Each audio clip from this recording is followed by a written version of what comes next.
Welcome back to A Numbers Game with Ryan Grodowski. Thank you guys for being here. Happy Monday, Martin Luther King Jr. Day. I hope you're all enjoying your day if you have the day off. I have a fantastic guest coming on the show to talk about my main topic. But before we go into that, I want to briefly cover how the ICE raids in Minnesota are affecting the future of that state's political influence on the country, on the presidential elections. I know it sounds confusing, but listen to me. I wrote this for my Substack on the National Popular Newsletter if you want to read the numbers out. So a friend of mine named Tim, very smart guy, he's very into data, and he commented on one of my tweets that the ICE, there was a story that had come out that 2,400 illegal aliens had been arrested in Minneapolis, and especially in the Twin City area, I guess, not just Minneapolis proper. And 2,400 people. And he said that's more than Minnesota got for their last congressional redistricting. They would have lost their eighth congressional district. And I was trying to do all the numbers and counting it. If you include the 1,700 arrests from January to October and this 2,400, and then you kind of guess what happened between October and January, about 5,000, in my estimation, illegal aliens have been arrested out of Minnesota since the beginning of the Trump presidency. That's about 2% of all illegal aliens, if my math is correct, which is a lot for a state like that. But what's missing in the conversation, and what my friend Tim pointed out, so kudos to him for this, is that that is enough people to deny Minnesota a congressional district in 2032. In 2020, when the census was detailing which states received how many congressional districts, right, when they were distributing congressional districts across the country, Minnesota held onto their 8th congressional district by a mere 89 people. If there were 89 fewer people counted in Minnesota, that seat would have not been there. It would have gone to New York, which I know you're probably like, oh, it's another blue state. Who cares? Yes, but think of the bigger picture now of what is happening nationwide for the 2030 census, which is just 4 years away. I know 2030 sounds like a magical number. And, to a millennial like me, 1990 was only 10 years ago, but that's only 4 years away. See, the trend for the last 2 decades is that American citizens have increasingly been turning away from blue states, overtaxed, expensive housing, cities that, for all sense of the word, are being run into the ground.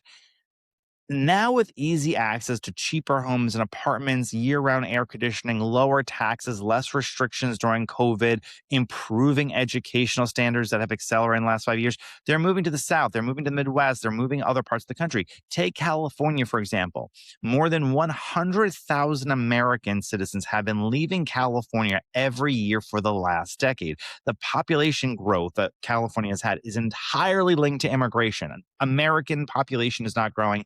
Immigrants are growing in California. Even though its population has grown for 3 consecutive years, it's still less, though, where it was than before COVID started, right? So since 2020, the population hasn't exceeded that number yet. It's getting very close, but if it were not for immigration, it would be in a full-on decline. With Trump's crackdown of legal immigration and falling population of illegal immigrants and foreign-born residents nationwide declining, California could be in very serious trouble. Last year, they only grew by 19,500 new residents. So while California has less people than they had in 2020, Texas and Florida combined have 2.4 million more people. When reapportionment rolls around in 2030, that's going to matter a lot. This is not just about this immigration fight. It's not about just this year or next year. This is about the next decade in this country. And when it comes to individual congressional districts, that 1 or 2 extra seats to a red state from a blue state, it's going to come down to just a few hundred people. Just a few hundred people is going to be the difference of, does this state get an extra congressional seat, an extra electoral college vote? Does this state have that 1 extra vote to decide who the president of the United States will be? California only held onto their 52nd congressional district by a few thousand people. Now think of how many tens of thousands have been deported out of California. Say goodbye to that congressional district, that electoral college vote. Demographers and economists from ESRI predict now that California, New York, Minnesota, Illinois, and Rhode Island, all deep blue states, will lose a combined 8 electoral college votes, 8 congressional districts in 2032. States like Arizona, Florida, Texas, Georgia, Idaho, and Utah will gain 9 seats. The only state that voted for Trump last election to lose a seat will be Pennsylvania, they estimate, by 1 electoral college vote. So Not only does that mean waning influences for places like Minnesota and Illinois, that means that they'll have like one fewer to two fewer congressmen, too fewer electoral college votes, but it means blue states are losing influence. If the Brookings Institute is correct when they made their prediction that the U.S. is set to lose another 500,000 foreign born people next year, on top of the 100,000 they lost this year, that means the number becomes even harder when immigrants aren't there to make up your losses. So it could mean exacerbated losses in these blue states. What does that look like for 2032, 2036, and 2040 for those presidential years? Let's actually hear the numbers. A Republican, if that trajectory is there, even if it doesn't manifest as being larger, if they lose those eight electoral college votes, even if it doesn't lead to 9 or 10 because the immigration stuff, let's just leave it at that eight. That 8 electoral college vote loss out of those deep blue states.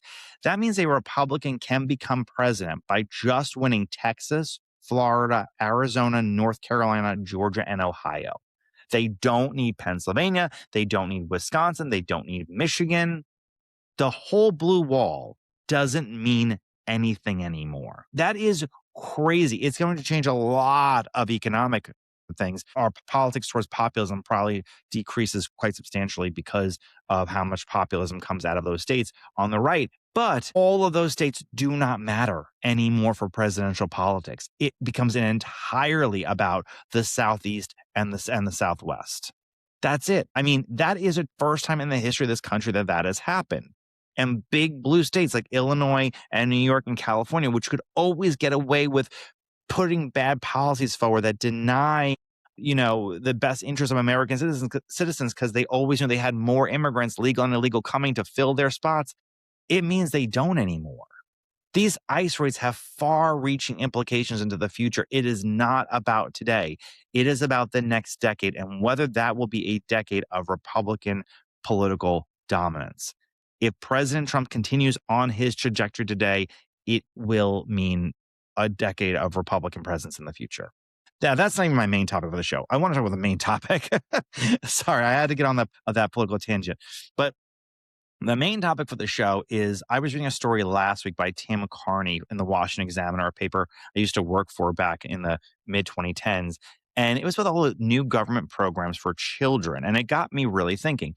New York City unveiled a $15 billion universal childcare program. Minnesota has hundreds of, not hundreds of millions, if not several billions in new childcare programs. California has paid billions in free childcare across the state, including to grandparents who stay at home and state employees.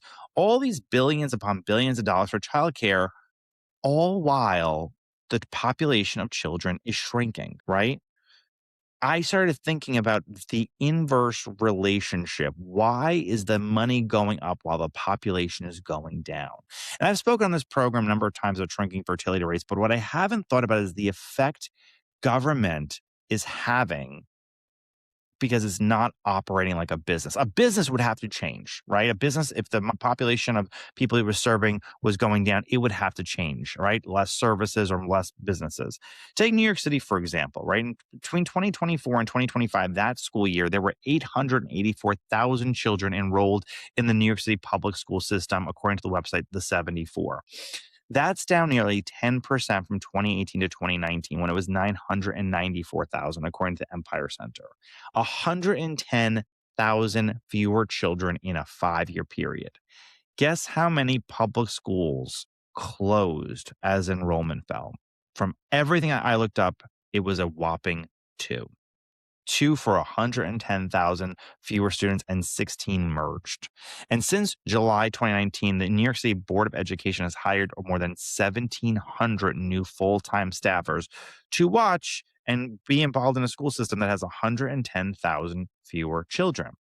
And while the population of students declined 10%, the budget increased by more than 10%, from $34 billion to $37 billion in 2025 from 2020. But that estimates could be on the low scale. They say it could be as high as $39 billion. The cost per student taxpayer has risen from $31,000 per student in 2020 to $39,000 in 2025, an $8,000 increase per student. What are they getting out of all this extra money per student? Not better grades, not better numbers and standards, not, higher rates of proficiency in math or science or reading. It's complete madness. And that's just one state. They're not alone. Vermont, New Jersey, Connecticut are all just as guilty. Some states have done a very good job at reducing learning loss since COVID, places like Mississippi, Louisiana, Florida. Those are the exceptions and not the rule. It's more than just education, though. Minnesota's child care system program increased from 51 million in 2023 to 300 million in 2026, all while the population of children in the state declined by 60,000. How are you increasing by 500% when there's 60,000 fewer kids? Progressives have increasingly said that these programs are necessary as childcare and healthcare for children are enormously expensive, which it is. I mean, there's no question about that. I agree. However, these programs seem less and less likely to focus on children's needs and more about servicing adults. If children's interests were the main priority, why is it then that the Minneapolis Teachers Union is threatening to strike if the federal government doesn't remove ICE from their city? How does it make any sense and improve education to the vast majority of children who experience sustained learning loss since the COVID lockdowns will be locked out of school again? And none of this is doing anything to reverse the demographic decline or fertility rates. None of this is promoting more people to have families and have children. When it comes to how much the state is willing to pay for children, it is increasingly becoming clear that the process of growing dependency on the state, it's not to create independent families or more families or manage population decline. It's to create more voters who will be loyal to big government spending. It's about growing the size of the government worker. It's about growing dependency to the state, not intact families. With me is a man who's written a lot about this. He's a very smart guy. It's the author who I read this entire article about. Tim Carney's coming up next. Stay tuned. Tim Carney is a senior columnist of the Washington Examiner, my old place of residency, and senior fellow at AEI. He's also the author of Family Unfriendly, a critical examination of overparenting and its consequences. Thanks for coming on, Tim. Sure. Thanks for having me, Ryan. Tim, I really liked your article in the Washington Examiner, which is why I reached out to you about the increasing amount of state subsidies into childcare and the state increasing responsibility into childcare and what that's resulting in. It's not maybe not resulting to, but it's not alleviating the problem we have of less people wanting to make families. Yeah. No, absolutely. I mean, so for Family Unfriendly, I studied the different countries that did family policy, what they spend their money on, and if you can detect any effect on birth rate. And it's true that a place like France, they just threw a ton of money at everything, and they were, for a short time, I think, driving their birth rate up. But the thing that made a difference seemed to be money directly to parents, like a larger child tax credit or a baby bonus. Money spent on subsidizing childcare. And I didn't do this international comparison in my Examiner piece, but I have it in the book. Money spent on subsidizing childcare does not seem to have any positive effect on birth rates. And there's an argument that it drives it down. In other words, a childcare subsidy is a work subsidy. Mm-hmm. And so you drive up people's attachment to work. Work is good. There's a lot of people who need work subsidies, right? Single men in their 20s who are slacking off and having welfare, we probably need to prod them to get a job. But to say, well, we need to make sure both parents are working, that's kind of the effect of childcare subsidies. And when the news broke about when the reporting was done about the Somali childcare facilities being, looks like fronts or just ways to commit welfare fraud, I started looking into the labor union's role behind, and that's what my Examiner article is about. Yeah, and it's not. I mean, Minnesota. That's where Governor Walz kind of like said this was my mantra: is I'm going to get involved where the government is going to have a relationship with the family, and they're going to sit there and sponsor all these things. But a lot of states do this. California now pays grandmas to watch children, which doesn't seem like that much of a negative thing for that individual thing, but it makes the family is a employee of the state. And it just changes the overall relationship on its own. In New York, they were doing massive expansion into K through 12 education and childcare, not K through, sorry, pre-K education and childcare. And the overall cost of per child that the states are paying are now close to, in New York City, it's $40,000 a year per kid. And the results aren't getting better. The children aren't going there. Do you have any opinion as what is the goal? What is the goal of sitting there trying to make this into a larger state? I mean, it depends on, It's the early afternoon. I haven't had anything to drink, so I'm only going to be so conspiratorial. But We have John on for those things, John Carney. He's been on my guest twice, so so yeah. Again, get me later, and I'll start talking about like culture war stuff. But the easiest thing, what I address in the Examiner article, is these subsidies help the Democrats politically, because what the subsidies do is they create actually a mechanism for childcare to be unionized, including like Aunt Susie's childcare, the empty nester who just loved raising kids, and so she opens her house up, and it's legal but not necessarily licensed. That's a big category in childcare, and so she now is getting a state subsidy if any of those children are low income, and increasingly it's middle income get the subsidies too for childcare. But then once she's getting that subsidy, she gets a phone call from the labor union if she's in California or Minnesota or Maryland or any of these blue states. And the labor union says, well, you're one of us, you should join. She kind of has the right to opt out, but sometimes it's hard to make sure they don't take any of her dues. And once all these people are roped into the union, of course, some of the portion that's coming from the state, some of the portion that's coming from the parents, some of that gets kicked back to the labor unions. And of course, then that gets kicked back to the Democrats.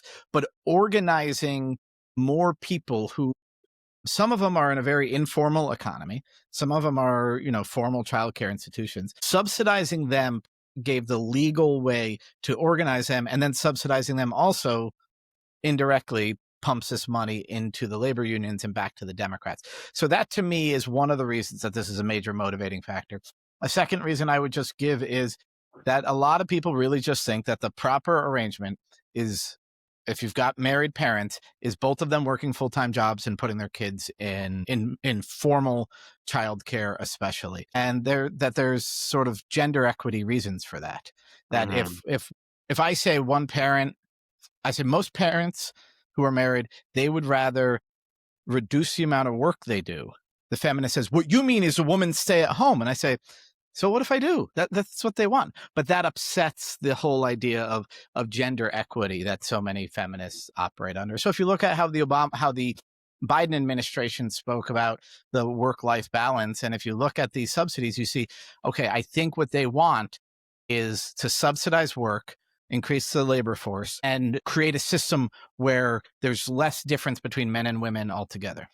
Yeah, do you remember that video that the Obama administration released about the woman? It was like the life of, I don't know, Julia. Julia. The life of Julia. And basically the government was with her every moment. It was the spouse she never had. There was nobody there. There was no other human beings in that. At one point, Julia decides to have a baby. There was no man in there. It was like, it was a virgin birth, but it was the Obama Department of Health and Human Services instead of the Holy Spirit. But that idea of, and so this, I think, gets at a deeper thing, Ryan, and sometimes conservatives and libertarians have trouble when I say this, but I think we're too individualistic. And I think we, as a lot of people's view of our society is, well, of the good life is, well, we're American. We should be self-sufficient. We shouldn't be dependent on other people. So that's sometimes kind of on the either MAGA right or the libertarian right. And then on the left, the sort of hyper-individualist feminism is, well, dependence, that's like a system of patriarchy and a system of oppression. So this is opposition to marriage, opposition to, for instance, a woman not being totally financially independent because she stays at home part of the time with her kids. And so that Life of Julia story to me was a perfect example of how the kind of the collectivism and the rugged individualism of collectivism right there. Yeah, they're really the same thing. Well, and you say, listen, I mean, you say this in part because you're a Gen Xer and Catholic and not a Protestant boomer, because the hyper individual thing is very Protestant boomer. It is. I mean, that is really the apex of that. That's why you have these, and no offense to any audience members who like this, but that's why you have these 70, 75-year-olds who are like, I'm not giving any money to my kids. It's all going to like whatever. They're not getting any inheritance, which is like, okay, there's no legacy there to build. And I constantly bring that up. But if government intervention does not, and it's proven not to, so I don't disagree with you, but if government intervention does not sit there and improve overall fertility and family formation, what does? Well, I mean, it's a really tough question, right? Like Right. I wrote a book on it and I only have so many answers, which in Washington, D.C. is so unsatisfying to the audience. They're like, all right, thank you. What are the 3 bills we could pass? So there are policies that can make a difference. And I will say, I think the government should do this because a society in which people are married and are parents is a happier society, especially at our lower rates. Let me put it this way. Our rates of marriage and family formation and our birth rates are low enough that we're definitely suffering from too little marriage and too few babies, and suffering not just economically, but I think culturally. And so we do need to push it up. The problem is, you talk about a subsidy to grandma staying with the kid. Grandma staying with the kid is one of the best things in the world. But once you set that up, you're asking for fraud. You're getting the government involved in these decisions, and a lot of that will backfire. So the few policies that work around the edge, one, I think it's good they raised the child tax credit a little, but it should be raised more. It didn't even bumping up to $2,200. That's still not worth as much as it was when the Tax Cuts and Jobs Act made it $2,000 back before Biden inflation, right? Number 2, so I would make it about $3,000 and then make it a little bigger for younger kids. When they're younger, that's when mom is more likely to take time off of work or they have to shell out for daycare. But just give them the cash and don't, keep tabs on what they spend on it. Number 2, housing. I think, to take a step back, when millennial, and some of my best friends are millennials and Gen Z, but when they complain, oh, you Gen Xers, we can't afford life like you did, I think most of that is wrong. I think that you look at the data, but it is true with buying a house. Buying a house today is so much more expensive than it was most of the 90s and the aughts, and especially after the financial crisis up to 2015. It was just much easier to do it, much more affordable. So there's a bill, Tim Scott in the Senate and some Democrats are on board to try to get more housing built. Like, we made the mistake of subsidizing home. I think he attaches Section 8 in that bill, but if it's the same bill I'm thinking of. But anyway, go ahead. But part of the idea here is we want to increase the supply to drive down the price, rather than when we subsidize demand back that caused the financial crisis, increase the supply of homes. But that is primarily not a federal thing. That's going to be about state law, about state regulations, about banking regulations. And then on the local level, I think I have a chapter title, if you want fecundity in the sheets, you need walkability in the streets. I have a theory, and this one's not proven, but it is my theory that if parents didn't have to drive their kids all over the place, that they'd have more kids. And the suburbs, in most ways, are the best place to raise a kid. You got a fenced-in backyard. You have a little more space. Not every kid needs their own bedroom, but if you have 3 bedrooms, then you can have a boys' room and a girls' room. That's all more doable in the suburbs. But when mom and dad have to drive their kids everywhere, it's a huge drag. Well, I'll say this about data with those 2 things. One is that because I've looked into this quite a bit. Apartment buildings by size prove you're less likely to start a family. So if you live in an apartment building with 50 or more units, you're very less likely to start a family. Maybe that's because you're attracted to that. But also, and I want you to just maybe chew on this for maybe another article, but also the regulation over a child, what's it called? A child seats is reduces size too, because it is virtually impossible, unless you're buying a bus, to have a compatible car that can fit 5 seats in it. With the regulations around seating, they make it so your maximum, you can only have 4 kids. I mean, some people can, but it is very limiting around that. No, and car seats as contraception is a study that was the title of the study. And J.D. Vance, who had this amazing power of saying true things and then getting headlines. Can you believe what J.D. Vance just said? He cited that study in a transportation committee hearing, and it caused an uproar when he was running for vice president. But that's true. And the Trump administration is trying to make it so that the regulatory cost on buying a bigger car goes down. So I didn't know that. That's interesting. Yeah. And so, I mean, the fuel economy standards obviously drive up the costs of a bigger car. SUVs get a little bit grandfathered, but a big minivan. I mean, we had a minivan for years until it broke. Well, my oldest child was driving it. But now we just cram them. We sometimes cram them into an SUV, but then a lot of times we just go in two different cars.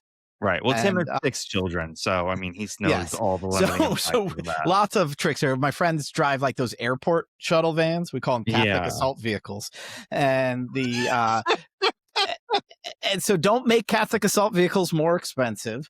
Make it easier for people to buy and own a home, and then also some of the helicopter parenting that I think drives down birth rate is a result of local laws. Like in a lot of places, you're not allowed to let your 13-year-old babysit her little siblings. You could have a 13, 11, and 9-year-old, and it would be illegal for you to leave the 13-year-old home while you go out to dinner.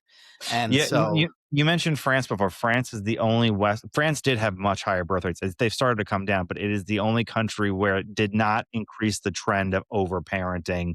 People were spending less time with their children as the years went by, not more, which is extremely, I mean, that's very French. If anything's French, it's spending less time with your kids as the years goes by.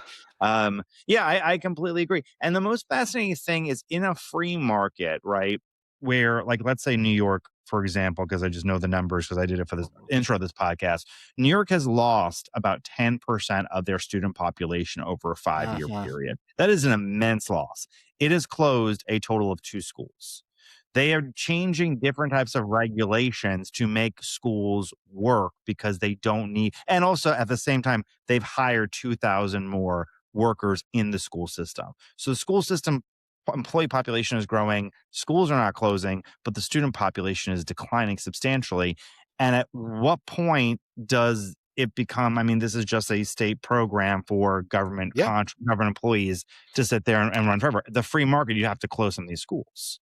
no, I mean, that's right. That schools need to learn how to become either each school needs to become smaller and learn how to be a small school, which means not employing as many adults, or they need to consolidate. And both of those, either one of those things could work. And different places ideally would experiment with both of them. The labor unions obviously are not going to be happy with it. But being a small school means you're going to give up some nice things about a bigger school. Like, oh, maybe, I went to a small high school outside of New York in the suburbs. So we didn't have like a lot of electives. There wasn't, you couldn't take a Shakespeare class. You couldn't, there was English and there was social studies. Yeah. And that was part of being a small school. And it had upsides, which is that all the teachers knew the kids. Your English teacher was your basketball coach. And it was a wealthy town in Westchester. So we sort of took advantage of all the small school stuff while, not getting some of the things at New Rochelle next door with 3 times the student size that they got. And so learning how to be a small school is part of it, or consolidating. And I don't want to be making that choice for anybody, but those are going to be the choices that we face. Because right now, the high school graduating class, and my daughter graduated last year, that's the biggest one for the foreseeable future across the U.S. The number of high school seniors will be lower every year for the foreseeable future because of how the birth rate has been falling for 18 straight years. Peak year was 2007. I mean, and it's gone down every year since, every kindergarten class. And it's not the United States alone. I mean, China's is immeasurably smaller, but it's affected a lot of countries. But this goes to the bigger question of the role of government in childcare. Right now in Minneapolis, because of the ICE raids, the teachers union are saying, hey, guess what? We're going to strike in opposition to ICE. Nothing to do with like the student population whatsoever. We saw this during COVID. So often, especially when it comes to education, but I bet you as a childcare and other things, so often the policies are about adults who work in those industries and not actually about children.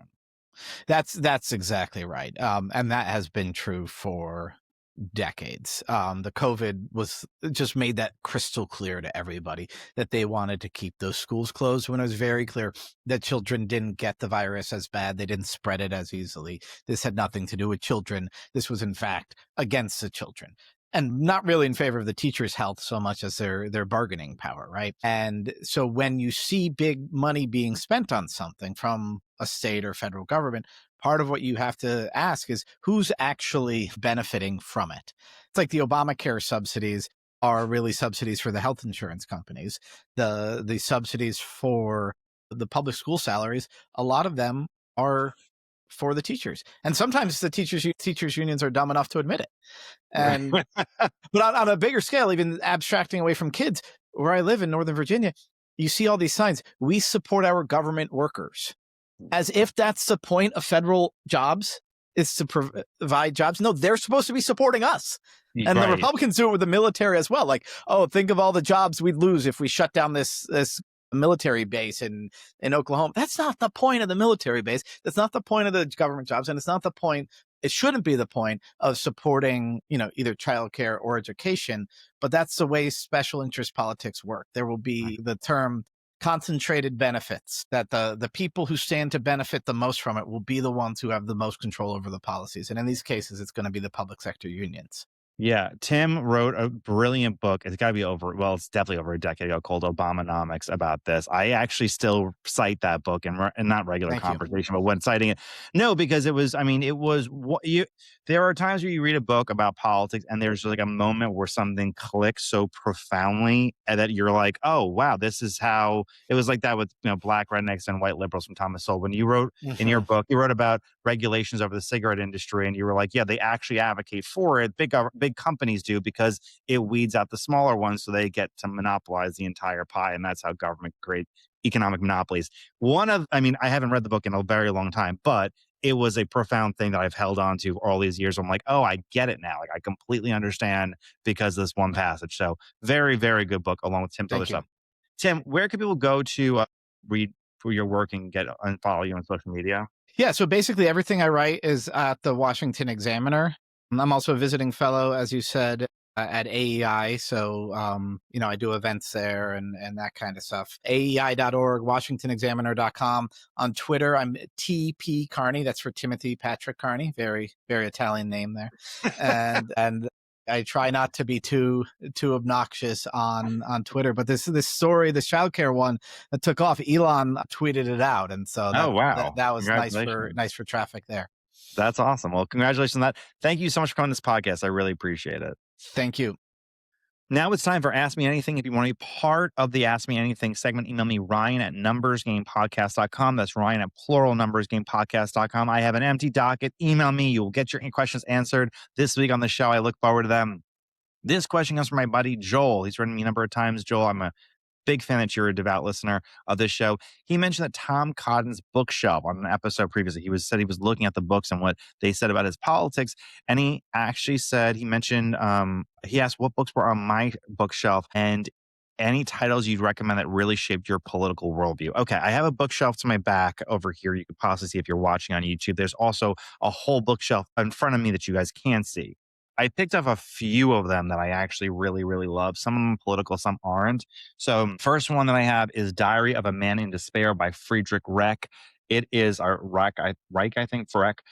It is my favorite World War II book that there is. It is a fabulous, fabulous book. It is about a German nobility seeing the rise of Nazism and being horrified by it. And it details why Nazism was bad from a conservative perspective and just the loss of one's country and the beginnings of the Holocaust. It is absolutely fabulous. It definitely gave me a perspective to a traditional conservative. And I say traditional, I don't mean like, Romney Republicanism. I mean like traditional old conservatism and love of country and familiarity, and about a little peek into those people who oppose Nazism from that perspective.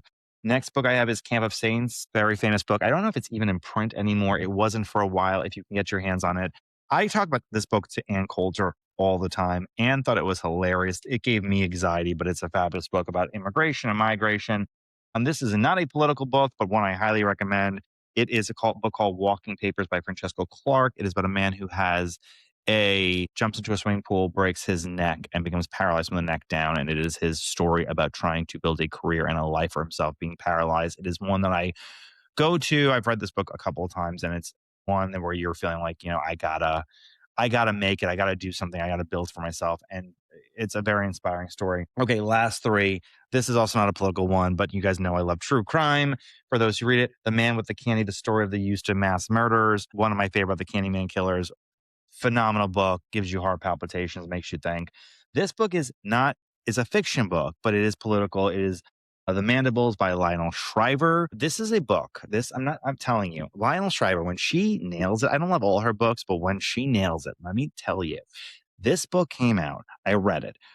I think it kept me up for 3 straight nights. I had to finish it because it is about what life in America is like when the dollar collapses. If you don't have anxiety and night sweats reading this book, when I met Lionel, I was like, Lionel, you ruined like 2 weeks of my life trying to get back from where I was. And it makes me think about economic policy. It is a phenomenal book. It literally gives me immense amount of anxiety. Okay, politically oriented books. I was thinking about this because you said what shaped your political worldview. I have a Pat Buchanan book, I have an Ann Coulter book, but I'm going to pick 2 more obscure books that I think about all the time. One is called What Are People For by Wendell Berry. Wendell Berry is one of these authors, really old American authors. He wrote a short story called Making It Home, which is one of my favorite stories. It's about World War II. It's unbelievably good. But what I love about What Are People For is the essential question of, are people meant, is the human soul and the human body, is it meant to be crammed into like Section 8 housing in overcrowded cities? And is there any dignity associated with anything that we're doing? And what is the level of human dignity that should be paid to by us as people? It's a very deep concept. There's a businessman named Brunello Cucinelli, who's an Italian fashion designer. He sells very expensive clothing, but he talks about this a lot with his own business. And it's something I've thought a lot about as a boss and as an employer, and then as in my politics as well. And the last book is by Amy Chua. It's called Political Tribes. You can see all my little thumb notes in here. I think I sent it to her in an email one time, how much I really, really love this book. And it is about something that people don't know enough in this country about. It focuses on overseas populations and how a lot of times um, it's an enormously important topic that no one talks about. It talks and focuses a lot about economic dominant minorities, populations that were a minority of the population, a majority of economic output. I'm talking the Chinese in Vietnam, Indians in Ghana, Indians in Ethiopia, Jews in Germany, and whites in South Africa. And what happens to people and how tribal are people when feelings of resentment and jealousy take over.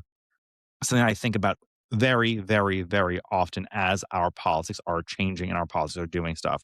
I think it's a phenomenal book. I can't recommend it enough. Okay, that is just a few books on my shelf. I thank you for asking that question, Joel. I get to sit there and talk about books for a while and tell you all and gush over what books I really, really love. So I have huge, exciting news that I am breaking tomorrow. And if you don't see it, please listen to the Wednesday show. It is going to be very, very exciting. I will have on a special guest to talk about my breaking news. But I really hope you listen to it and you like and subscribe to this podcast. Give me a 5-star review if you're feeling generous, but please like and subscribe on the iHeartRadio app, Apple Podcasts, YouTube, wherever you get your podcasts. And I will see you guys on Wednesday.